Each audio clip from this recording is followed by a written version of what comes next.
മനമേ യേശുവിൻ പാദുകമാകൂ, ദിനവും ഈശ്വര സാധനയിൽ ജനനം പാവനമാക്കിടും നീയും, ധ്യാനമാകും ജീവിതത്തിൻ നിർജ്ജരിയിൽ. മനമേ യേശുവിൻ പാദുകമാകൂ, ദിനവും ഈശ്വര സാധനയിൽ ജനനം പാവനമാക്കിടും നീയും, ധ്യാനമാകും ജീവിതത്തിൻ നിർജ്ജരിയിൽ.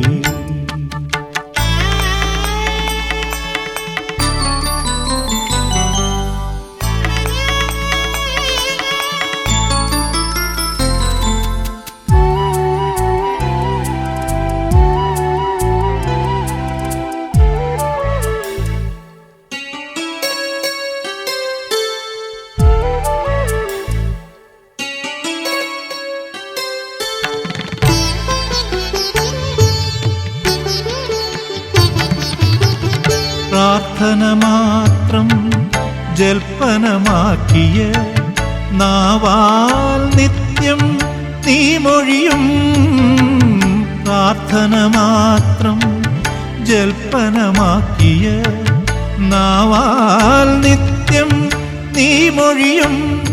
പ്രഭോ എന്നിൽ കനിയേണമേ, പ്രഭോ എൻ്റെ ഹൃദയത്തിൽ വാഴേണമേ, പ്രഭോ എൻ്റെ ദുഃഖങ്ങൾ നീക്കേണമേ. മനമേ യേശുവിൻ പാദുകമാകൂ, ദിനവും ഈശ്വര സാധനയിൽ.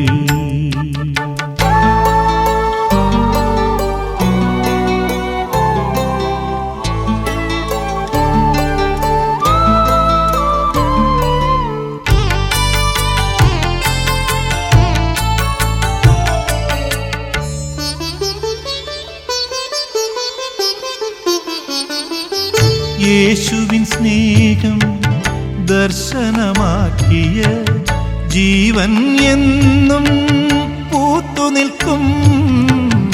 യേശുവിൻ സ്നേഹം ദർശനമാക്കിയ ജീവൻ എന്നും പൂത്തുനിൽക്കും. പ്രഭോ എന്നിൽ കനിയേണമേ,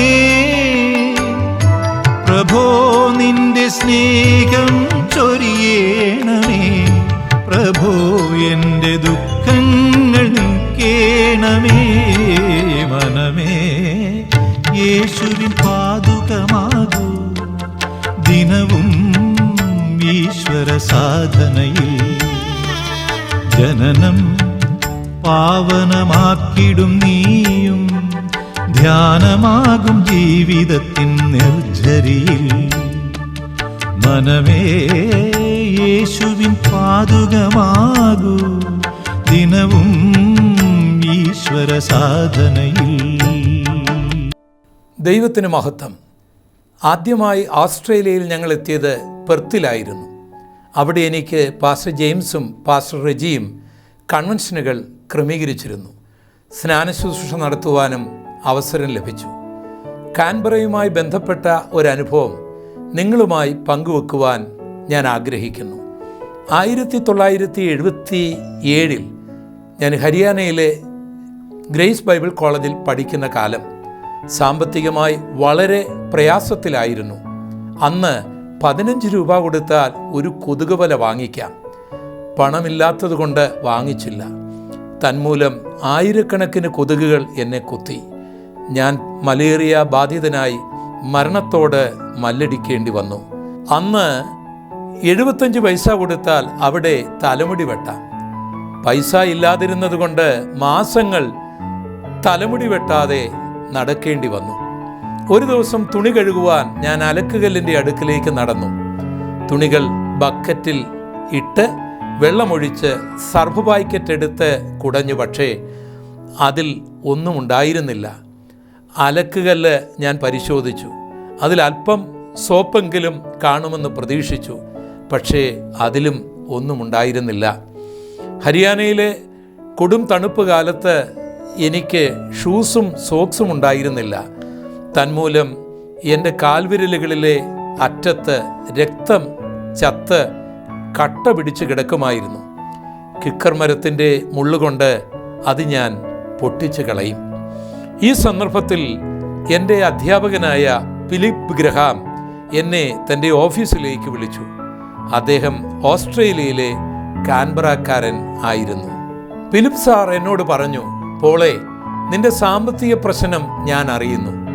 നിനക്ക് കാൻബറയിൽ നിന്ന് ഒരു സഹായം എത്തിക്കുവാൻ ഞാൻ ആഗ്രഹിക്കുന്നു. അതിന് നീ നിന്റെ സാക്ഷ്യം പറയണം. ഞാനത് റെക്കോർഡ് ചെയ്ത് കാൻബറയ്ക്ക് അയക്കും. സഭാ കമ്മിറ്റി അത് കേട്ടതിന് ശേഷം നിന്നെ സഹായിക്കും. ഞാനും റെക്കമെൻഡ് ചെയ്യാം. അങ്ങനെ ഞാൻ ഫിലിപ്പ് സാറിൻ്റെ ടേപ്പ് റെക്കോർഡിൻ്റെ മുൻപിൽ നിന്നു എൻ്റെ സാക്ഷ്യം പറയുവാൻ തുടങ്ങി. I was born and brought up in A Hindu family. പിന്നെ എനിക്ക് വാക്കുകൾ വന്നില്ല. കാരണം മറ്റൊരു ചിന്ത എൻ്റെ മനസ്സിലേക്ക് ഓടി വന്നു. നീ ഈ സാക്ഷ്യം പറയുന്നതിൻ്റെ ഉദ്ദേശം എന്ത്? ഇത് പണത്തിനു വേണ്ടിയല്ലയോ? ഞാൻ ഭയപ്പെട്ടു പോയി. കാരണം ദ്രവ്യാഗ്രഹം സകലവിധ ദോഷത്തിനും മൂലമാണ്. നീ അത് വിട്ടോടയണം എന്ന് ബൈബിൾ ഉപദേശിക്കുന്നുണ്ട്.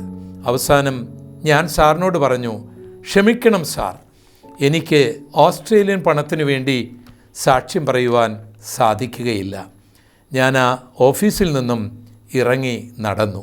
ചില വർഷങ്ങൾ കഴിഞ്ഞപ്പോൾ ദൈവം എന്നോട് പറഞ്ഞു, മകനെ, ഞാൻ നിന്നെ ഓസ്ട്രേലിയയിലേക്ക് അയക്കാൻ പോകുകയാണ്. ബിനു ചെന്നിത്തല എന്നോട് ഈ പ്രവചനം പറഞ്ഞതിൻ്റെ അടുത്ത ദിവസം ഓസ്ട്രേലിയയിൽ നിന്ന് ഷാജി എന്നെ ഫോണിലൂടെ ഓസ്ട്രേലിയയിലേക്ക് ക്ഷണിച്ചു. അദ്ദേഹവും തൻ്റെ ഭാര്യ ഡെയ്സിയും വീസയ്ക്ക് ആവശ്യമുള്ള എല്ലാ പേപ്പറുകളും സന്തോഷത്തോടെ അയച്ചു തന്നു. അങ്ങനെ ഞങ്ങൾക്ക് വീസ ലഭിച്ചു. പെർത്തിൽ വന്നു. തുടർന്ന് കാൻബറയിലും എത്തി. ദൈവം വിശ്വസ്തൻ.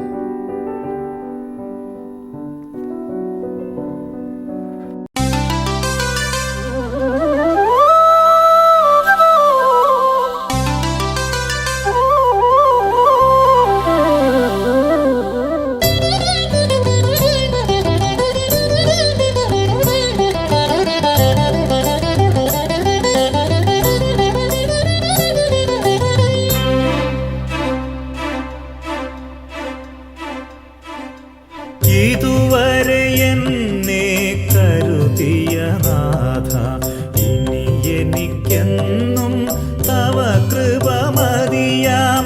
ഇതുവരെ എന്നെ കരുതിയ നാഥ, ഇനി എനിക്കെന്നും തവ കൃപ മതിയാം.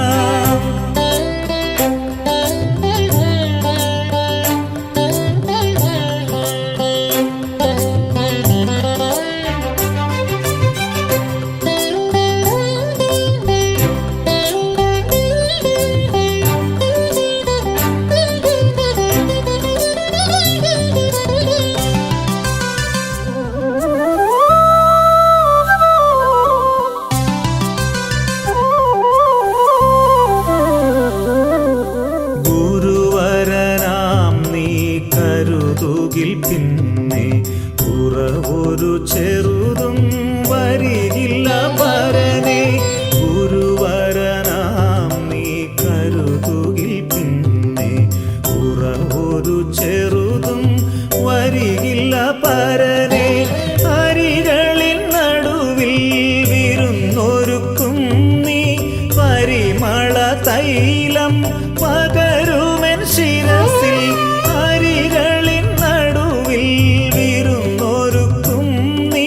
പരിമള തൈലം പകരുമെൻ ശിരസിൽ. ഇതുവരെ എന്നെ കരുതിയ നാഥ, ഇനി എനിക്കെന്നും തവ കൃപ മതിയാം. ഇതുവരെ എന്നെ കരുതിയ നാഥ, ഇനി എനിക്കെന്നും തവ കൃപ മതിയാം.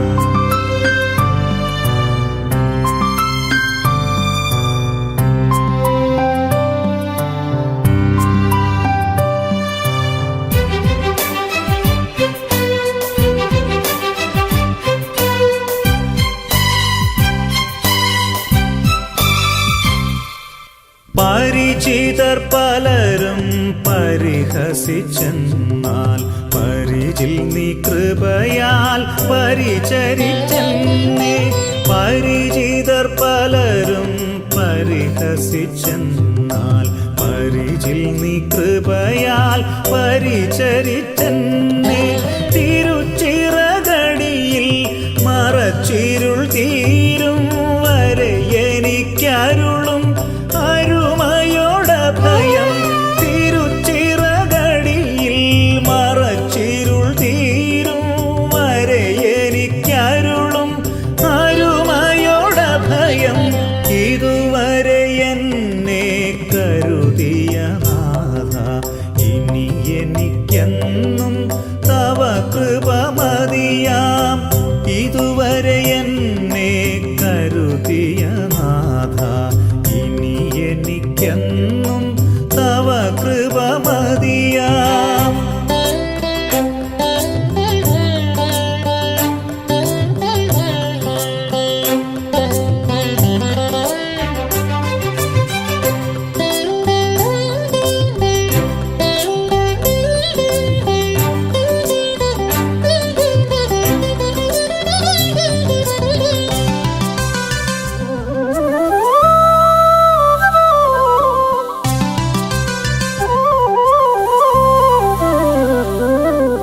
കരുണയിൻ കരത്തിൻ കരുതലില്ലാത്ത ഒരു നിമിഷവുമീ മരുവിലെനിക്ക്. കരുണയിൻ കരത്തിൻ കരുതലില്ലാത്ത ഒരു നിമിഷവുമീ മരുവിലെനിക്ക്. ഇരവിലെന്നൊളിയായി പകലിലെൻ തണലായി ഒരു പൊഴുതും നീ പിരിയുകയില്ല. ഇരവിലെന്നൊളിയായി പകലിലെൻ തണലായി ഒരു പൊഴുതും നീ പിരിയുകയില്ല. ഇതുവരെ എന്നെ കരുതിയ നാഥ, ഇനി എനിക്കെന്നും തവ കൃപ മതിയാം. ഇതുവരെ എന്നെ കരുതിയ നാഥ, ഇനി എനിക്കെന്നും തവ കൃപ മതിയാം. ദൈവത്തിന് മഹത്വം. ഞാൻ യേശുവിനെ രക്ഷകനായി സ്വീകരിച്ചപ്പോൾ എന്നെ ഏറ്റവും കൂടുതൽ എതിർത്തത് എൻ്റെ ജ്യേഷ്ഠൻ സുകുമാരനായിരുന്നു. അദ്ദേഹം ബൈബിളിനെയും ക്രിസ്തീയ മാർഗത്തെയും നഖശിഖാന്തം എതിർത്തു. നിന്റെ ദൈവത്തിന് ശക്തിയുണ്ടെങ്കിൽ എന്നെ ശിക്ഷിക്കട്ടെ എന്ന് എന്നോട് വെല്ലുവിളിച്ചിട്ടുണ്ട്. താൻ ശിക്ഷിക്കപ്പെട്ടപ്പോൾ അദ്ദേഹത്തെ കാണുവാൻ ഞാൻ ചെന്നു. രോഗക്കിടക്കയിൽ നിന്ന് എഴുന്നേൽക്കുവാൻ പരിശ്രമിച്ചുകൊണ്ട് അദ്ദേഹം എന്നോട് ഇപ്രകാരം പറഞ്ഞു: എടാ, ഈ പാസ്റ്റർമാരെ എല്ലാം അടിച്ച് ഭാരതത്തിന് പുറത്താക്കാതെ ഈ നാട് നന്നാകാൻ പോകുന്നില്ല. 1 മാസം കഴിഞ്ഞപ്പോൾ സുകുമാരൻ തൻ്റെ വീടും സ്ഥലവും വിറ്റു. അങ്ങനെ എൻ്റെ ജ്യേഷ്ഠൻ തൻ്റെ വീടിന് പുറത്തായി. അവിടെ ഒരു പാസ്റ്ററും കുടുംബവും വന്ന് താമസം തുടങ്ങി. പിന്നീട് അവരവിടെ ഒരു പാഴ്സനേജും സഭാഹോളും പണിതു. ആരാധനയും തുടങ്ങി. പുറ്റടി അസംബ്ലീസ് ഓഫ് ഗോഡ് എന്ന പേരിലാണ് ഇന്നറിയപ്പെടുന്നത്. അങ്ങനെ 14 വർഷം എൻ്റെ ജ്യേഷ്ഠൻ എന്നെ എതിർത്തു. അവസാനം സുകുമാരനും തൻ്റെ ഭാര്യയും 4 മക്കളും യേശുവിനെ രക്ഷകനായി സ്വീകരിച്ചു. ഞാനവരെ സ്നാനപ്പെടുത്തി. എൻ്റെ ജ്യേഷ്ഠനിലും സുവിശേഷാഗ്നി കത്തുവാൻ തുടങ്ങി. അദ്ദേഹം സുവിശേഷം പ്രസംഗിക്കേണ്ടതിന് ഒരു മൈക്ക് സെറ്റ് വിലയ്ക്ക് വാങ്ങി. അത് തൻ്റെ ജീപ്പിൽ വെച്ച് സ്വന്തം ദേശത്ത് പരസ്യയോഗങ്ങൾ നടത്തുവാൻ തുടങ്ങി. എൻ്റെ ജ്യേഷ്ഠൻ്റെ ഒരു മകൻ പാസ്റ്ററാണ്, VS വിനോദ്. എൻ്റെ ജ്യേഷ്ഠൻ സുകുമാരൻ്റെ മറ്റൊരു മകൻ ഗിരീഷ് ഇവിടെ ഓസ്ട്രേലിയയിലാണ്. ഗിരീഷ് IT മേഖലയിലും തൻ്റെ ഭാര്യ ജൂലി മെഡിക്കൽ മേഖലയിലും ജോലി ചെയ്യുന്നു. അതോടൊപ്പം അവർ കർത്താവിൻ്റെ സുവിശേഷ പ്രവർത്തനങ്ങളിലും വ്യാപൃതരാണ്. ഗിരീഷും ജൂലിയും ഞങ്ങളെ ഓസ്ട്രേലിയയുടെ പല ഭാഗങ്ങളും കാണിക്കുവാൻ കൊണ്ടുപോയി. ആദരിച്ചു, മാനിച്ചു. ഈ ദൈവം എത്ര വിശ്വസ്തൻ! ഈ ദൈവം നിങ്ങൾക്ക് വേണ്ടിയും അത്ഭുതം പ്രവർത്തിക്കും. ഇത് 2014 ഒക്ടോബർ മാസം 16-ാം തീയതിയാണ്. ബിജു, ആൻസി, അവരുടെ പ്രിയപ്പെട്ട 2 മക്കൾ. ചില വർഷങ്ങൾക്ക് മുൻപ് ഈ പ്രിയപ്പെട്ടവരുടെ വിവാഹ ശുശ്രൂഷ നടത്താൻ ദൈവം എനിക്ക് ഭാഗ്യം നൽകി, തിരുവല്ലയിൽ ശാരൂനിൽ വെച്ച്. ഇന്നവരെ കുടുംബമായി അവരുടെ കുഞ്ഞുങ്ങളുമായിട്ട് ഞങ്ങൾക്ക് ഈ സിഡ്നിയിൽ ഈ അക്വോറിയത്തിൽ വരുവാൻ ദൈവമിടയാക്കി. ദൈവത്തിൻ്റെ വഴികളെല്ലാം അത്ഭുതം. കർത്താവിന് മഹത്വം ഉണ്ടാകട്ടെ.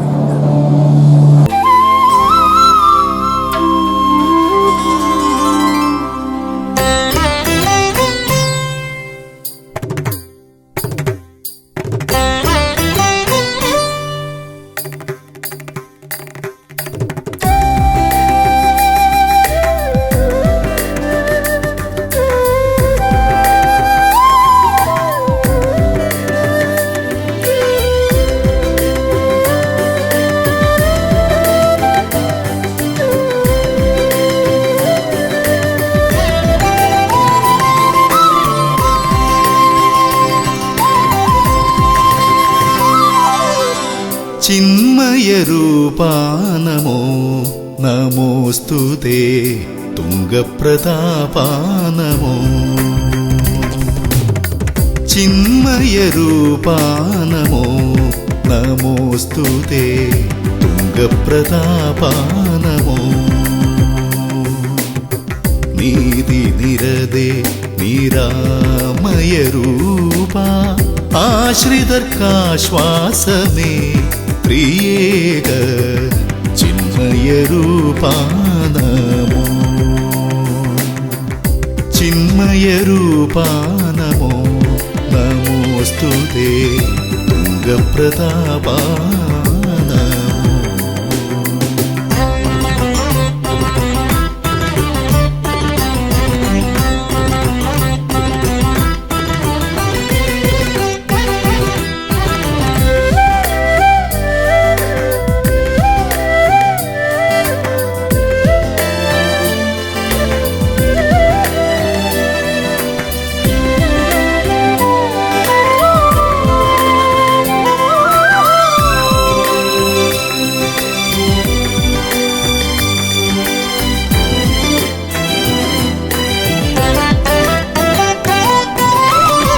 ആദിയും നീയേ അന്തവും നീയേ, അഖില ചരാചര കാരണൻ നീയേ. സാസനി പനി പഗ പഗരി സരി രിഗ ഗപ പനി നിസഗരി സ. ആദിയും നീയേ അന്തവും നീയേ, അഖില ചരാചര കാരണൻ നീയേ. മഹിതല ബാലക അനുപമദേവാ, മഹിതല ബാലക അനുപമദേവാ. ചിന്മയരൂപാനമോ പ്രിയേക തുംഗപ്രതാപാനമോ. ചിന്മയരൂപാനമോ നമോസ്തുതേ, തുംഗപ്രതാപാനമോ.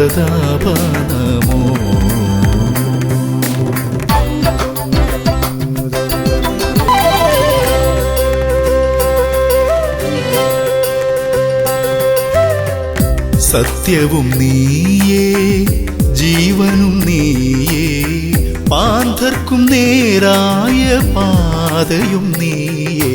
സാസരി പനി പഗ പഗരി സരി രിഗ ഗപ പനി നിസഗരി സ. സത്യവും നീയേ ജീവനും നീയേ, പാന്തർക്കും നേരായ പാതയും നീയേ. മാറയിൻ നാഥനേ പാറയിൻ ഉറവേ, മാറയിൻ നാഥനേ പാറയിൻ ഉറവേ. സ്നേഹസ്വരൂപാനമോ പ്രിയേക ചിന്മയരൂപാനമോ. ചിന്മയരൂപാനമോ നമോസ്തുതേ, തുംഗപ്രതാപാനമോ. ചിന്മയരൂപാ നമോ നമോസ്തുതേ തുംഗപ്രതാപാ നമോ നീതിനിരതേ നിരാമയരൂപ ആശ്രിതർക്കാശ്വാസമേ ത്രിയേക ചിന്മയരൂപാ നമോ ചിന്മയരൂപാ നമോ നമോസ്തുതേ തുംഗപ്രതാപാ നമോ ചിന്മയരൂപാ നമോ നമോസ്തുതേ തുംഗപ്രതാപാ നമോ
രണ്ടായിരത്തി 14 സെപ്റ്റംബർ മാസം 22-ാം തീയതി ഓസ്ട്രേലിയയിലെ മെൽബൺ പട്ടണത്തിൽ നിന്ന് 270 കിലോമീറ്റർ അകലെ 12 അപ്പോസ്റ്റൽസ് എന്ന പേരിൽ അറിയപ്പെടുന്ന ഈ കുന്നിൻ പുറത്ത് നിന്നുകൊണ്ടാണ് ഞാൻ നിങ്ങളോട് സംസാരിക്കുന്നത്. ഈ സമുദ്രത്തിൽ 12 കുന്നുകൾ ഉയർന്നു നിൽക്കുകയാണ്. ഈ 12 കുന്നുകളെ ആരോ 12 അപ്പോസ്തോലന്മാരായിട്ടാണ് പേര് വിളിച്ചത്. ഇന്ന് ഈ പ്രദേശം 12 അപ്പോസ്റ്റൽസ് എന്ന പേരിൽ അറിയപ്പെടുകയാണ്. ഒരു കാലത്ത് ഗലീല കടലിൽ മീൻ പിടിച്ചുകൊണ്ട് ഉപജീവിച്ചിരുന്ന സാധാരണക്കാരായിരുന്നു പത്രോസും യോഹന്നാനും യാക്കോബുമൊക്കെ. എന്നാൽ അവർ യേശുവിന് വേണ്ടി ഹൃദയം കൊടുക്കുകയും തങ്ങളുടെ പടകും തങ്ങളുടെ വലയുമൊക്കെ വിട്ടെറിഞ്ഞിട്ട് യേശുവിനെ അനുഗമിച്ചതുകൊണ്ട് കർത്താവ് അവരെ അപ്പോസ്തലന്മാരാക്കി മാറ്റുകയുണ്ടായി. കർത്താവിൻ്റെ അസാധാരണമായ കൃപകൾ കർത്താവരിൽ പകർന്നു. അവർ പ്രസംഗിച്ചപ്പോൾ പാപികൾ രക്ഷിക്കപ്പെട്ടു. അവർ പ്രാർത്ഥിച്ചപ്പോൾ രോഗികൾ സൗഖ്യമായി. അവർ ശാസിച്ചപ്പോൾ ഭൂതങ്ങൾ വിട്ടുപോയി. ആ ദൈവത്തിൻ്റെ ദാസന്മാർ അവരുടെ വിദ്യാഭ്യാസം കൊണ്ടായിരുന്നില്ല, പണം കൊണ്ടായിരുന്നില്ല, മഹിമ കൊണ്ടായിരുന്നില്ല കർത്താവിൻ്റെ വേല ചെയ്തത്, പരിശുദ്ധാത്മാവിൻ്റെ ശക്തി. അവർ മരിച്ചെത്തിപ്പോൾ 2000 വർഷം കഴിഞ്ഞിരിക്കുകയാണ്. ഇതാ ഇവിടെ ഈ ഓസ്ട്രേലിയയിൽ അവരുടെ പേരിൽ 12 കുന്നുകൾ സമുദ്രത്തിൽ ഉയർന്നു നിൽക്കുകയാണ്. ആൾക്കാർ കാണുവാൻ ഇവിടെ ഓടിയെത്തുകയാണ്. ഒരു ഹൈന്ദവ കുടുംബത്തിൽ ജനിച്ചു വളർന്ന എനിക്ക് ഇവിടെ വരുവാൻ ദൈവമായ കർത്താവ് ഇടയാക്കി. ഈ യേശുവിനെ രക്ഷകനായി സ്വീകരിച്ചതുകൊണ്ട്, ഈ കർത്താവിൻ്റെ സാക്ഷ്യം വഹിക്കുവാൻ ഭാഗ്യം ലഭിച്ചതുകൊണ്ടാണ് ഞങ്ങൾക്ക് ഇവിടെ വരുവാൻ ഇടയായത്. ദൈവം നിങ്ങളെ അനുഗ്രഹിക്കും. ഞാനൊരു ക്രിസ്തീയ കുടുംബത്തിൽ ജനിച്ച് വളരുവാനിടയായി തീർന്നു. എൻ്റെ മാതാപിതാക്കൾക്ക് 6 പെൺമക്കളിൽ ഏറ്റവും ഇളയ മകളായി എനിക്ക് ജനിക്കുവാനുള്ള ഭാഗ്യം ലഭിച്ചു. എൻ്റെ മാതാവ് വളരെയധികം പ്രാർത്ഥിക്കുന്ന ഒരു മാതാവായിരുന്നു. എൻ്റെ അമ്മയുടെ പ്രാർത്ഥനയുടെ ഫലം ഞങ്ങളുടെ മക്കളെല്ലാം അനുഗ്രഹിക്കപ്പെടുവാനിടയായി തീർന്നു. ഞാൻ ഈ വിശ്വാസത്തിലേക്ക് വരുവാനുള്ള കാരണം, എൻ്റെ സഹോദരി 3ാമത്തെ ചേച്ചി കോളേജിൽ BA പഠിച്ചുകൊണ്ട് നിൽക്കുമ്പോൾ അവൾക്കൊരസുഖം ഉണ്ടായി. ആ അസുഖം മുഖാന്തരം ഞങ്ങൾ അനേക സ്ഥലങ്ങളിൽ പ്രാർത്ഥനയ്ക്കായി കൊണ്ടുപോയ സ്ഥാനത്തൊന്നും ഒരു സമാധാനമോ ആശ്വാസമോ വിടുതലോ ഒന്നും ഞങ്ങൾക്ക് പ്രാപിക്കുവാൻ കഴിഞ്ഞില്ല. ഒരു ദിവസം വൈകിട്ട് സമയമായപ്പോൾ ഞങ്ങൾ ഇങ്ങനെ യാദൃച്ഛികമായിട്ട് വളരെ വിഷമത്തിലായിരിക്കുന്ന സമയത്ത് ഞങ്ങളുടെ ദേശത്ത് 2 സഹോദരിമാർ പെന്തക്കോസ്ത് അനുഭവത്തിലുള്ള 2 സഹോദരിമാർ കടന്നു വന്നു. ഞങ്ങളുടെ ഭവനത്തിൽ കടന്നു വന്ന് യേശുവിനെക്കുറിച്ച് സുവിശേഷം പറയുകയും യേശു സമാധാനം തരും, യേശു വിടുതൽ തരും, പാപത്തിന് മാത്രമല്ല ലോകത്തിനും ദൈവം മതിയായവനാണെന്ന് ഞങ്ങളോട് പറയുവാനിടയായി തീർന്നു. അങ്ങനെ ഞങ്ങളുടെ ഭവനത്തിൽ വെച്ച് തന്നെ അവർ ഞങ്ങൾക്ക് വേണ്ടി 2 മണിക്കൂർ സമയം ദൈവസന്നിധിയിൽ പ്രാർത്ഥിക്കുകയും ആ പ്രാർത്ഥനയുടെ ഫലമായി ഞങ്ങൾക്ക് എൻ്റെ സഹോദരിക്ക് പൂർണ്ണമായ ഒരു വിടുതൽ സൗഖ്യം കിട്ടുവാനിടയായി തീർന്നു. അങ്ങനെ ഞങ്ങളുടെ ഭവനത്തിൽ വെച്ച് തന്നെ യേശുവിനെ സ്വന്തം രക്ഷിതാവായി സ്വീകരിപ്പാനും ഈ കർത്താവിനെ അറിയുവാനുള്ള ഭാഗ്യം ഞങ്ങൾക്ക് ലഭിച്ചു. ദൈവം ചെയ്ത ഒരു വലിയ അത്ഭുതം ഞങ്ങളുടെ ഭവനത്തിൽ വെച്ച് തന്നെ കാണുവാനും അത് കേൾക്കുവാനും എല്ലാം ഞങ്ങൾക്ക് അനുഭവിക്കുവാനും ദൈവമായ കർത്താവിടയാക്കി. അങ്ങനെ ഈ രക്ഷയിലേക്ക് കടന്നു വന്നു. പിറ്റേന്ന് രാവിലെ സമയം ഞങ്ങൾ ആരാധനയ്ക്കായി കടന്നുപോയി. ഞങ്ങളുടെ കടന്നു പോകുമ്പോൾ ഞങ്ങളുടെ ചർച്ചിൽ ഒരു ചെറിയൊരു ആരാധന ഹോളായിരുന്നു. അവിടെ അനേക ദൈവമക്കളുണ്ടായിരുന്നുവെങ്കിലും ആത്മാവിൽ ദൈവസന്നിധിയിൽ ആരാധിക്കുന്ന ഒരു ആരാധനാ ഹോളായിരുന്നു. രൂത്ത് ബോവസിൻ്റെ വയലിലേക്ക് കടന്നു വന്ന് അനുഗ്രഹിക്കപ്പെട്ടതുപോലെ എൻ്റെ ഭാവി ജീവിതം അനുഗ്രഹിക്കപ്പെടുവാനിടയായി തീർന്നു. അങ്ങനെ ഞങ്ങൾക്ക് കർത്താവിൻ്റെ വേലയിലായിരിക്കാൻ ദൈവമായ കർത്താവിടയാക്കി. ഞങ്ങൾക്ക് ദൈവം അനുഗ്രഹീതമായ 4 കുഞ്ഞുങ്ങളെ ദൈവം നൽകിയിട്ടുണ്ട്. അതുമായി ഞങ്ങൾ കർത്താവിൻ്റെ വേലയിൽ മുണ്ടിപ്പള്ളിയിലായിരിക്കുന്നു. ദൈവം ഇങ്ങനെ ഒരു സന്ദർഭം ഒരുക്കിയതിനായി ഞാൻ ദൈവത്തിന് അതിയായി സ്തോത്രം ചെയ്യുന്നു, സ്തുതിക്കുന്നു. ഈ ഓസ്ട്രേലിയയുടെ പ്രദേശത്ത് കടന്നു വന്ന് ഈ സ്ഥലത്ത് വന്ന് ദൈവസന്നിധിയിൽ ഒരു സാക്ഷിയായി നിൽപ്പാൻ എനിക്ക് ദൈവം ഒരുക്കിയ വിലയേറിയ അവസരത്തിൽ ഞാൻ നന്ദി പറയുന്നു. And you have 4 children? 4 children. Three boys? One girl. One girl. Yeah. Is she Shavita? Shavita is my son's wife. Son's wife. So what is your daughter's name? Feba. Reba. Shavita is friends with me on Facebook. Right. I see photos on Facebook. Right. And that's when I saw very handsome boys. Oh, very handsome boys. And your little one, Right. he would be now, it's 5 years. Yeah, 14. 14. So he was, what, 9? Yeah. When he come there, he was 9. Yeah. He's tall, very good looking. Yes. Very good looking. He's very attractive. Beautiful children. I'm trying to, when I saw a photo, I'm thinking, now I understand. So your two older boys are married, both married. Is that right, Pastor? Right. The two big boys are both married? Yeah. One recently, Yeah. which was Yeah, last year. yes. Yeah. I saw the wedding pictures. Yes. Yeah. And one daughter. Right. Now I understand. And you know who I also friends? You know the lady in church? Yeah. Anu? Yeah. Can she walk now? Now she is with, Front? yeah. Because I see her still. Yeah. Anu. She married? She's got a little boy. Yeah. One child boy. Yeah. Now her husband is a pastor. Yes, I saw. He's and I'm friends with him too. On Facebook. Right. But I first met in church when Right. she was on the ground. Right. And I got friendly with her. Right.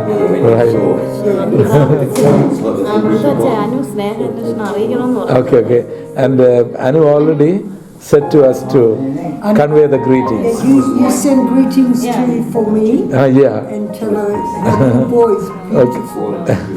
Because I've been trying to, because when I see them on Facebook, I'm trying to think, how do I, you have to see. 2014 September മാസം 27-ാം തീയതി അഡലേഡിലെ mount ബോൾഡിൽ നിങ്ങൾ കണ്ടുകൊണ്ടിരിക്കുന്നത് pastor Rajeev, sister Sunitha, ഇവരുടെ വിവാഹം നടത്തുവാനുള്ള ഭാഗ്യം ദൈവം എനിക്ക് നൽകി. അവർക്ക് ദൈവം കൊടുത്ത മൂത്ത മകൻ ജോയലിനെ ദൈവസന്നിധിയിൽ സമർപ്പിച്ച് പ്രാർത്ഥിക്കാനുള്ള ഭാഗ്യം ദൈവം എനിക്ക് നൽകി. എനിക്കും എൻ്റെ ഭാര്യ പ്രഭയ്ക്കും ഈ അഡലേഡിൽ പ്രിയപ്പെട്ട പാസ്റ്റർ രാജീവിനോടും കുടുംബത്തോടുമൊപ്പം അവരുടെ മനോഹരമായ വീട്ടിൽ സ്വന്തം ഭവനം പോലെ താമസിക്കുവാൻ ദൈവം ഞങ്ങൾക്ക് ഭാഗ്യം നൽകി. അവരിന്ന് സഭയായിട്ട് ഒരു ഔട്ടിങ്ങിലാണ്. ഔട്ടിംഗ് എന്ന് പറയുമ്പോൾ അതൊരു ഓസ്ട്രേലിയൻ വേ ഓഫ് ടോക്കിംഗ് ആണ്. അടുക്കള, ജോലി, സൂപ്പർ മാർക്കറ്റ്, ഇങ്ങനെ കറങ്ങുന്നവർക്ക് ഒരു ഔട്ടിങ്.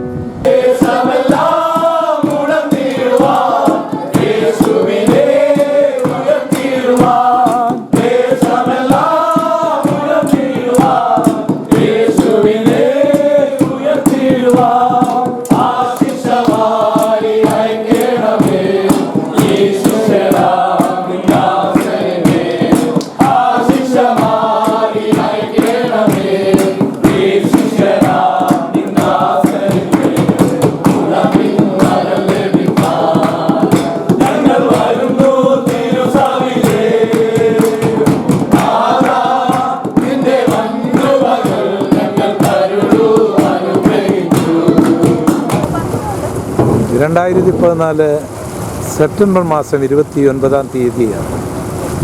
ഓസ്ട്രേലിയയിലെ പോർട്ട് അഡലെയ്ഡാണ് നിങ്ങൾ കാണുന്നത്.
സ്നേഹത്താൽ ചേരും നേരം ആനന്ദം വർണ്ണിക്കുവാൻ വാക്കുകൾ ഇല്ല, ഇല്ല, വാക്കുകൾ ഇല്ല, ഇല്ല, വാക്കുകൾ ഇല്ല, ഇല്ല.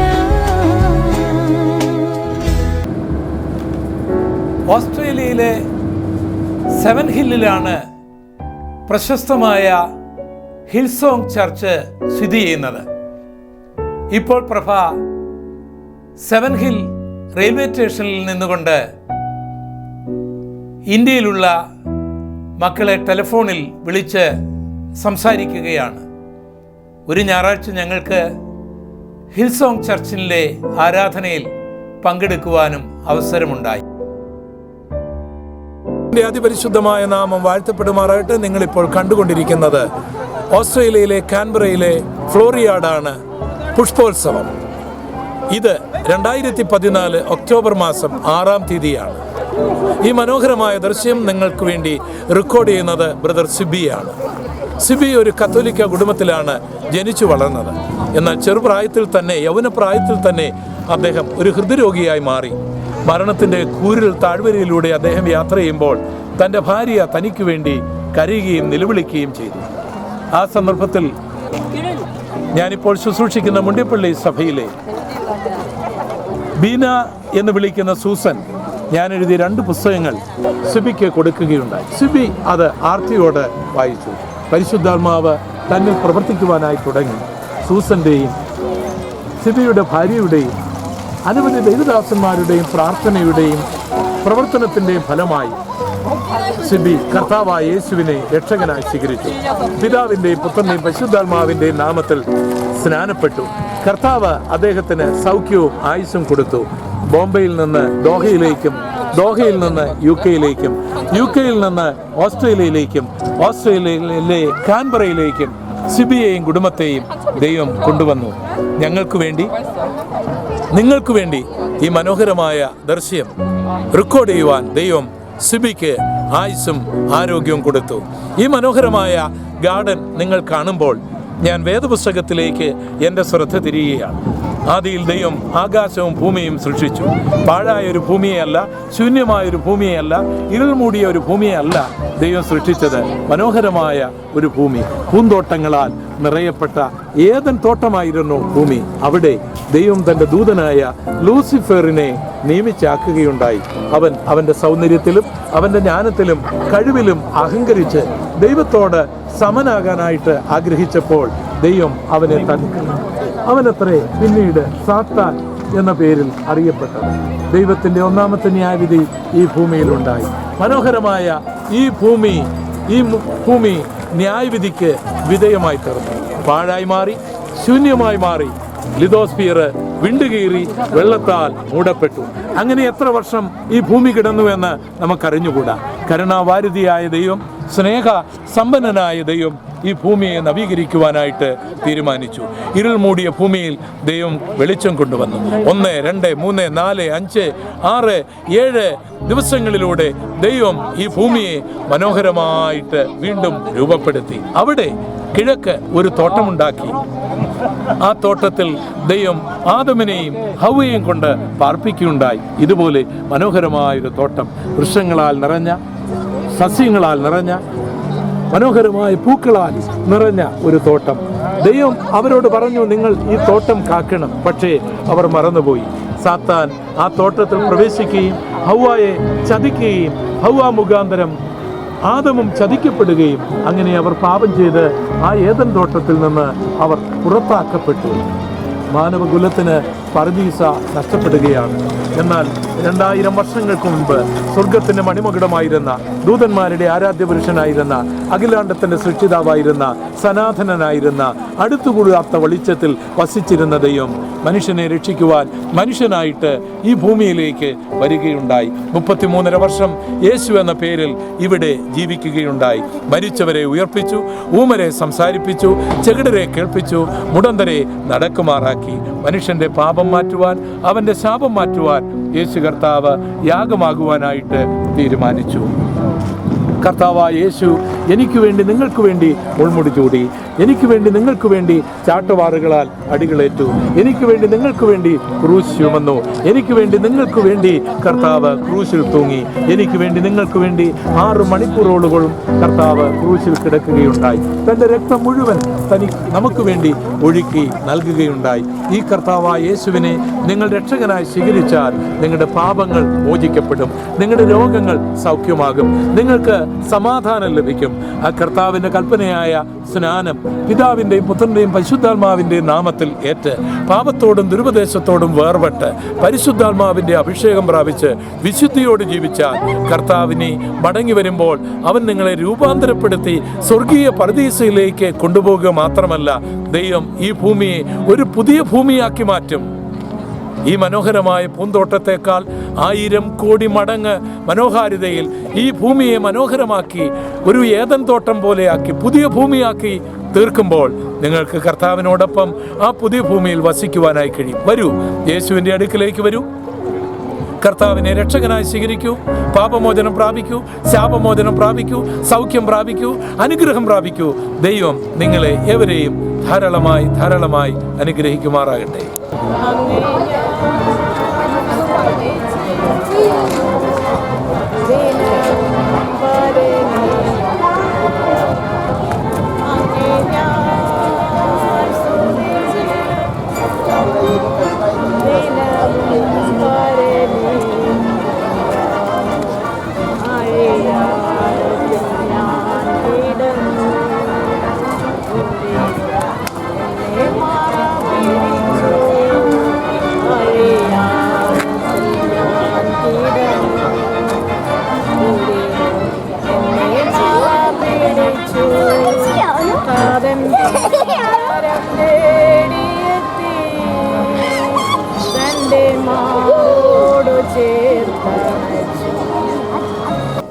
ദൈവത്തിൻ്റെ അതിപരിശുദ്ധമായ നാമം വാഴ്ത്തപ്പെടുമാറാകട്ടെ. ഞാനും എൻ്റെ ഭാര്യ പ്രഭയും ഓസ്ട്രേലിയയിലെ കാൻബറയിലെ ടെലസ്ട്ര ടവറിൽ നിന്നുകൊണ്ടാണ് നിങ്ങളോട് സംസാരിക്കുന്നത്. ഈ ടവറിൻ്റെ 870 മീറ്റർ മുകളിൽ നിന്ന് എൻ്റെ സ്നേഹിതൻ സിബിയാണ് ഇത് റെക്കോർഡ് ചെയ്തുകൊണ്ടിരിക്കുന്നത്. ഇവിടെ നിന്ന് കാൻബറ പട്ടണത്തിൻ്റെ മനോഹാരിത നിങ്ങൾക്ക് കാണുവാനായിട്ട് കഴിയും. ഇത് ടെലസ്ട്രിയ ടവറിൽ നിന്ന് കാൻബറ പട്ടണത്തിൻ്റെ മനോഹാരിത. ഈ മനോഹരമായ ദൃശ്യം നിങ്ങൾ കണ്ടുകൊണ്ടിരിക്കുമ്പോൾ ഈ ടവറിൻ്റെ മഹത്വത്തെക്കുറിച്ച് ചില കാര്യം ഞാൻ ഓർപ്പിച്ചുകൊള്ളട്ടെ. ഓസ്ട്രേലിയയിലുള്ള പ്രിയപ്പെട്ടവർക്ക് ഇന്ത്യയിലേക്ക്, അമേരിക്കയിലേക്ക്, ലോകത്തിൻ്റെ വിവിധ രാജ്യങ്ങളിലേക്ക് അവരുടെ ഭാര്യമാരോട്, ഭർത്താക്കന്മാരോട്, കുഞ്ഞുങ്ങളോട്, മാതാപിതാക്കളോട് അവരുടെ ദുഃഖത്തിൻ്റെ കഥകൾ, സന്തോഷത്തിൻ്റെ കഥകൾ ഒക്കെ ടെലഫോണിലൂടെ അറിയിക്കുമ്പോൾ ആ സിഗ്നലുകൾ ഈ ടവർ സ്വീകരിച്ചിട്ട് സാറ്റലൈറ്റുകളിൽ കൊടുത്ത് നിങ്ങളുടെ ടെലഫോണിലേക്ക് ആ സന്ദേശങ്ങൾ എത്തി നിങ്ങളെ സന്തോഷിപ്പിക്കുകയോ ദുഃഖിപ്പിക്കുകയോ ചെയ്യുന്നു. ചിലപ്പോൾ ജനനത്തിൻ്റെ കഥ, ചിലപ്പോൾ മരണത്തിൻ്റെ ചരിത്രം, ചിലപ്പോൾ തുള്ളിച്ചാടുവാൻ സന്തോഷിക്കുന്ന ഫലിതങ്ങൾ, ചിലപ്പോൾ പൊട്ടിക്കരയുവാൻ തോന്നുന്ന അനുഭവങ്ങൾ ഈ ടവറിലൂടെ സന്ദേശങ്ങളായി ഒഴുകുകയാണ്. ഈ ടെലസ്റ്റാർ ടവർ നിങ്ങൾ കാണുമ്പോൾ തന്നെ ദൈവത്തിൻ്റെ ഒരു സന്ദേശവാഹകനായി തീരുവാനായിട്ട്, കർത്താവിൻ്റെ ഒരു ടവറായി തീരുവാനായിട്ട് നിങ്ങൾക്ക് കഴിയും. സ്വർഗത്തിൽ നിന്നുള്ള സന്ദേശങ്ങൾ സ്വീകരിച്ചിട്ട് ദുഃഖിക്കുന്ന ഹൃദയങ്ങൾക്ക്, വേദനിക്കുന്ന മനസ്സുകൾക്ക് നിങ്ങൾക്ക് സന്ദേശം കൊടുക്കുവാനായിട്ട് കഴിയും. അറുക്കുവാനും മുടിക്കുവാനും മോക്ഷിക്കുവാനും വരുന്ന സാത്താൻ്റെ തന്ത്രങ്ങളെ കണ്ടിട്ട് അവൻ്റെ പ്രവർത്തനങ്ങളെയും സന്ദേശങ്ങളെയും അറിഞ്ഞിട്ട് അത് നിങ്ങൾക്ക് ജനത്തിന് കൊടുക്കുവാനായിട്ട് കഴിയും. ഒരിക്കൽ ഇറാഖിലെ നിനവേ പട്ടണത്തിൽ 120,000-ത്തിലധികം ആൾക്കാർ, വലിയൊരു ന്യായവിധി ദൈവം ആ പട്ടണത്തിൽ അയക്കുവാൻ പോകുകയാണ്. അതിനു മുൻപേ അവർ മാനസാന്തരപ്പെടണമെന്ന് ദൈവം ആഗ്രഹിക്കുന്നു. യോനായിക്ക് ദൈവം ആ സന്ദേശം കൊടുക്കുകയാണ്. യോനായെ, നീ നിനവയിലേക്ക് പോകണം, അവിടെ നീ മാനസാന്തരത്തിൻ്റെ ദൂത് പറയണം, ന്യായവിധിയുടെ ദൂത് പറയണം. അവർ മാനസാന്തരപ്പെടണം, ന്യായവിധിയിൽ നിന്ന് രക്ഷപ്പെടണം. ദൈവം നീതിമാനായ ദൈവമായതുകൊണ്ട് ന്യായം വിധിക്കുന്നവനായ ദൈവമാണ്. ദൈവം സ്നേഹവാനായ ദൈവമായതുകൊണ്ട് രക്ഷിക്കുന്ന ദൈവമാണ്. ഒരാളെ ന്യായം വിധിക്കുന്നതിന് മുൻപേ ദൈവം രക്ഷിക്കുന്ന സന്ദേശവും കൂടി കൊടുക്കുന്നത്. ദൈവത്തിൻ്റെ സന്ദേശങ്ങൾ ഏറ്റുവാങ്ങിയ യോന ആ സന്ദേശങ്ങൾ നിനവയിലുള്ള ജനങ്ങളോട് പറയുവാൻ മടിച്ചുകൊണ്ട് പണം മുടക്കി അദ്ദേഹം തർശീസിലേക്ക് പോകുകയാണ്. കപ്പലിൻ്റെ അടിത്തട്ടിൽ ചെന്ന് സുഖമായി ഉറങ്ങുകയാണ്. കുറേ കഴിഞ്ഞപ്പോൾ കടൽ ഇളകുവാനായി തുടങ്ങി. ദൈവിക സന്ദേശങ്ങൾ മറ്റുള്ളവരോട് അറിയിക്കുവാൻ മടിച്ച ആ യോന സഞ്ചരിച്ചിരുന്ന കടൽ ഇളകുകയാണ്. കപ്പൽ ആടി ഉലയുകയാണ്. എല്ലാവരും പ്രാർത്ഥിച്ചു എങ്കിലും യോന പ്രാർത്ഥിച്ചൊന്നുമില്ല. കപ്പലിലെ ജീവനക്കാർ വന്ന് നോക്കുമ്പോൾ കൂർക്കം വലിച്ചുറങ്ങുന്ന യോനയാണ് കാണുന്നത്. തട്ടി വിളിച്ചിട്ട് ചോദിച്ചു, നീ ആരാണ്? നിന്റെ ജാതി ഏതാണ്? നിന്റെ ഭാഷ ഏതാണ്? നീ എവിടെ നിന്ന് വരുന്നവനാണ്?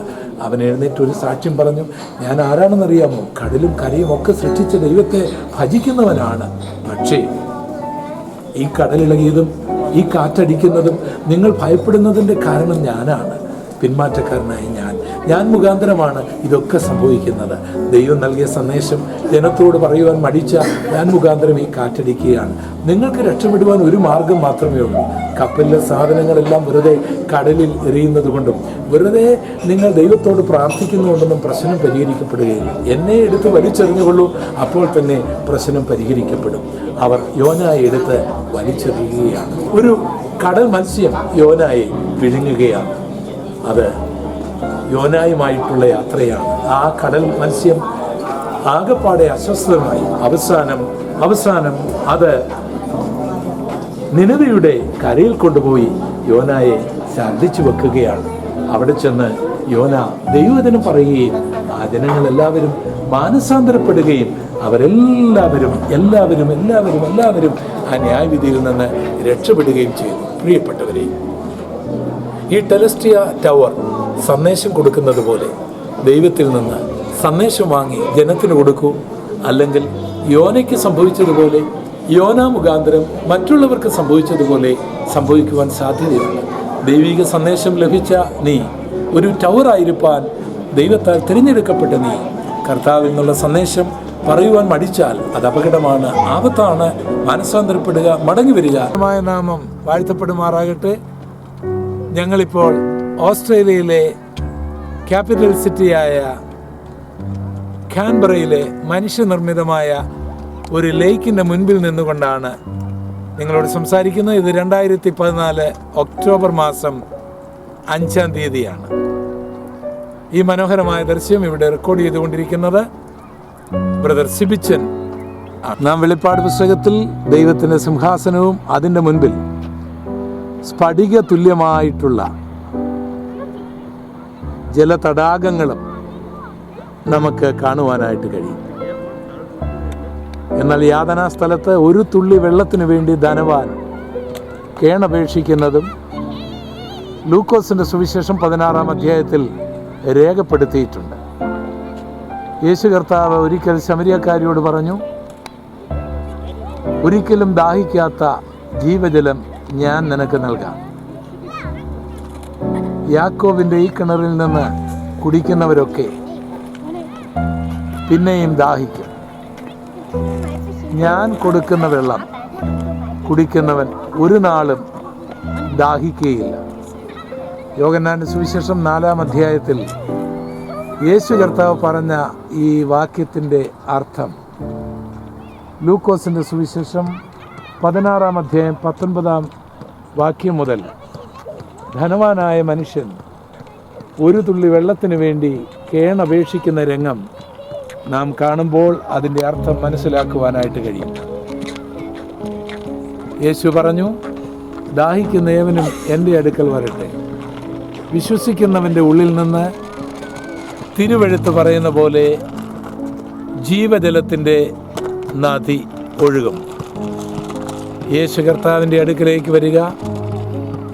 കൃത്രിമമായ ജലതടാകത്തിൻ്റെ മുൻപിലല്ല, ദൈവം സൃഷ്ടിക്കുവാൻ പോകുന്ന മനോഹരമായ ആ സ്ഫടിക തുല്യമായ സ്വർഗത്തിലെ ജലതടാകത്തിൻ്റെ മുൻപിൽ ഒരു നാളിൽ നിന്നുകൊണ്ട് നിങ്ങൾക്ക് കർത്താവിന് വേണ്ടി പാടുവാനായിട്ട് കഴിയും.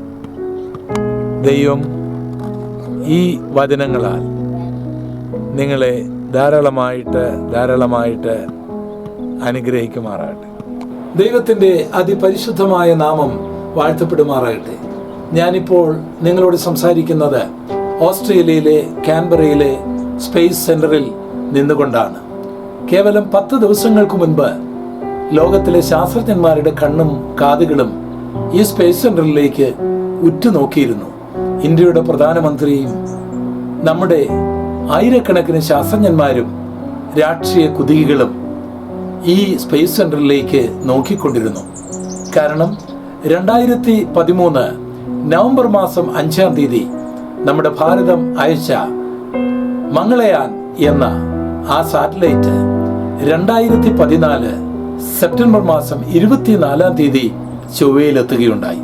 അവിടുന്ന് കാൻബറയിലെ സ്പേസ് സെന്ററിലേക്കാണ് മംഗളയാൻ തൻ്റെ ആദ്യ സന്ദേശം അയച്ചത്. പ്രിയപ്പെട്ടവരെ, ഈ മനോഹരമായ ശാസ്ത്രീയ സന്തോഷം നമുക്ക് നൽകുന്ന ഈ സ്പേസ് സെന്റർ നിങ്ങൾ കണ്ടുകൊണ്ട് നിൽക്കുമ്പോൾ ഇതൊക്കെ ബൈബിളിലെ പ്രവചനങ്ങളുടെ നിവൃത്തിയാണ്. യേശു കർത്താവ് ഇതൊക്കെ മുന്നമേ അറിയിച്ചിരുന്നു എന്ന് നിങ്ങൾ ഒരിക്കലെങ്കിലും ചിന്തിച്ചിട്ടുണ്ടോ? ഇന്നേക്ക് 2000 വർഷം മുൻപ് യേശു കർത്താവ് പറഞ്ഞ ഒരു വചനം വിശുദ്ധ ബൈബിളിലെ ലൂക്കോസിന്റെ സുവിശേഷം 21-ാം അധ്യായം 25-ാം വാക്യത്തിൽ നിന്ന് ഞാനിവിടെ ഉദ്ധരിക്കുന്നു. സൂര്യനിലും ചന്ദ്രനിലും നക്ഷത്രങ്ങളിലും ലക്ഷ്യങ്ങൾ ഉണ്ടാകും. കർത്താവ് തൻ്റെ പുനരാഗമനത്തിൻ്റെ അടയാളങ്ങളായി പറഞ്ഞ ഒരു വചനമാണ് സൂര്യനിലും ചന്ദ്രനിലും നക്ഷത്രങ്ങളിലും ലക്ഷ്യങ്ങൾ ഉണ്ടാകും എന്നുള്ളത്. സൂര്യനിലേക്ക്, ചന്ദ്രനിലേക്ക്, നക്ഷത്രങ്ങളിലേക്ക്, ചൊവ്വയിലേക്ക് മനുഷ്യൻ ലക്ഷ്യം വെച്ചിട്ട് അധികം നാളൊന്നുമായില്ല. കേവലം ഒരു 60 വർഷത്തിന് മുൻപാണ് ആദ്യമായിട്ട് റഷ്യ ഒരു ചെറിയ ഉപഗ്രഹം ആകാശത്തിലേക്ക് അയച്ചത്. അതിൻ്റെ പേര് സ്പുട്നിക് എന്നാണ്. 1967 അമേരിക്ക ആദ്യമായിട്ട് ചന്ദ്രനിലേക്ക് മനുഷ്യനെ അയച്ചത്. ഇതാ 2014 സെപ്റ്റംബർ മാസം 24-ാം തീയതി നമ്മുടെ ഇന്ത്യ രാജ്യത്തിനും ഭാഗ്യം ലഭിച്ചിരിക്കുന്നു. ചൊവ്വയിൽ നമ്മുടെ സാറ്റലൈറ്റ് അയച്ചിരിക്കുന്നു. $70 മില്യൺ മുടക്കിയാണ് നമ്മുടെ ഇന്ത്യ മഹാരാജ്യം മംഗളയാൻ എന്ന സാറ്റലൈറ്റിനെ ചൊവ്വയിൽ എത്തിച്ചത്. അമേരിക്കയ്ക്കോ റഷ്യയ്ക്കോ കഴിയാത്ത അത്ഭുതകരമായ ഒരു പരിവേഷണമാണ് നമുക്ക് ചെയ്യുവാനായി കഴിഞ്ഞത്. ഒറ്റ പ്രാവശ്യം പരാജയം കൂടാതെ ചൊവ്വയിൽ ആദ്യമായി ഒരു സാറ്റലൈറ്റ് എത്തിച്ചത് ഇന്ത്യയാണ്. പ്രിയപ്പെട്ടവരെ, ഈ മനോഹരമായ ദൃശ്യം നിങ്ങൾ കണ്ടുകൊണ്ടിരിക്കുമ്പോൾ നിങ്ങൾ അറിഞ്ഞിരിക്കേണ്ട കാര്യം, കർത്താവിൻ്റെ പുരോഗമനം അടുത്തുപോയി. കർത്താവിൻ്റെ വരവിനായി ഒരുങ്ങാം. ദൈവം നിങ്ങളെ ധാരാളമായി അനുഗ്രഹിക്കുമാറാകട്ടെ. ദൈവത്തിൻ്റെ അതിപരിശുദ്ധമായ നാമം വാഴ്ത്തപ്പെടുമാറാകട്ടെ. ഞാൻ നിങ്ങളോട് സംസാരിക്കുന്നത് ഓസ്ട്രേലിയയിലെ കാൻബറയിലെ ഓസ്ട്രേലിയൻ പാർലമെൻറ്റിൽ നിന്നുകൊണ്ടാണ്.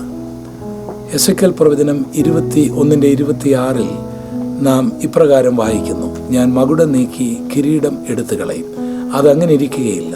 താണതിനെ ഉയർത്തുകയും ഉയർന്നതിനെ താഴ്ത്തുകയും ചെയ്യും. അവകാശമുള്ളവൻ വരുമ്പോൾ ഞാൻ ആ കിരീടം അവന് കൊടുക്കും. 2600 വർഷങ്ങൾക്ക് മുൻപ് ദൈവം അരുളി ചെയ്ത 3 പ്രവചനം: 1, കിരീടം മാറും അഥവാ ഭരണം അവസാനിക്കും.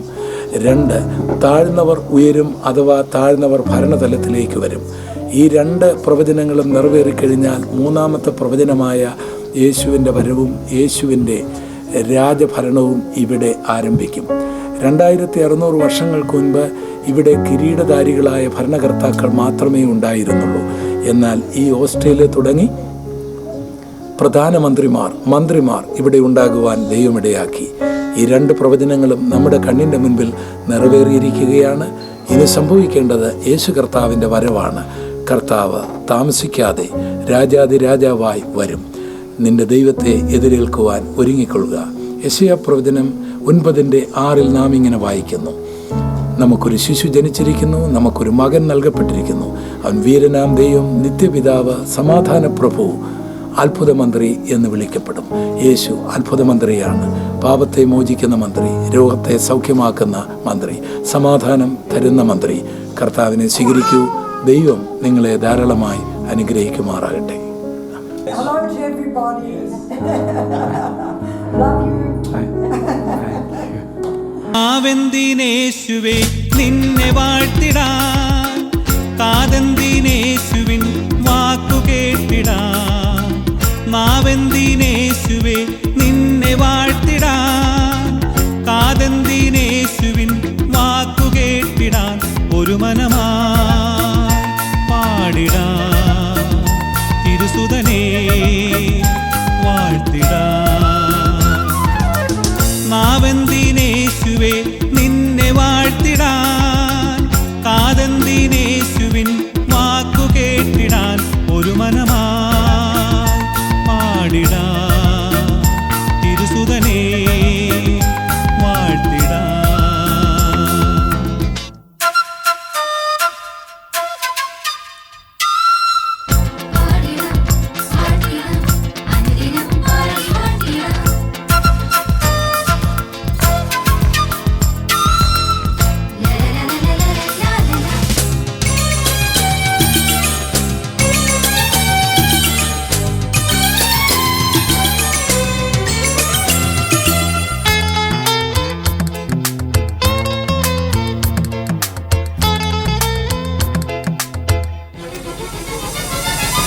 ഒന്നായി ചേർന്നു പാടുമ്പോഴാധിയും മാറിപ്പോകും തീരാത്ത വ്യാധിയും.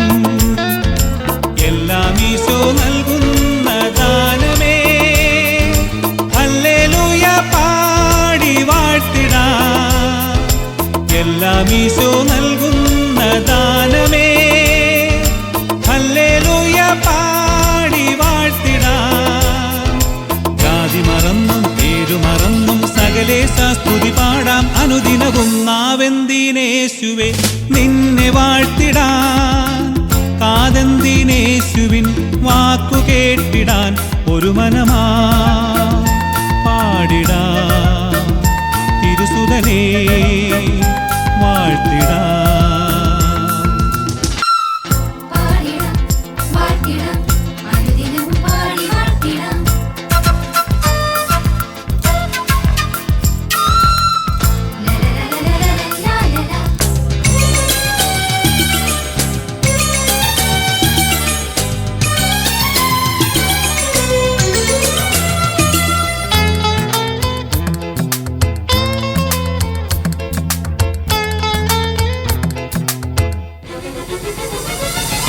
കഷ്ടപ്പാടും ജീവന്റെ ഭാഗമേ, നഷ്ടം ഇല്ലാതാരുണ്ട് ദൈവമേ.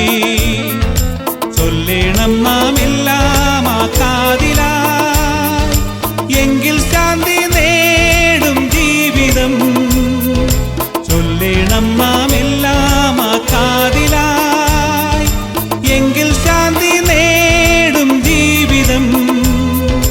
ജാതി മറന്നും പേരുമറന്നും സകലേശ സ്തുതി പാടാം അനുദിനവും. നാവെന്തിനേശുവേ നിന്നെ വാഴ്ത്തിടാൻ, കാതെന്തിനേശുവിൻ വാക്കു കേട്ടിടാൻ. ഒരു മനമായി പാടിടാൻ, തിരുസുതനേ വാഴ്ത്തിടാൻ.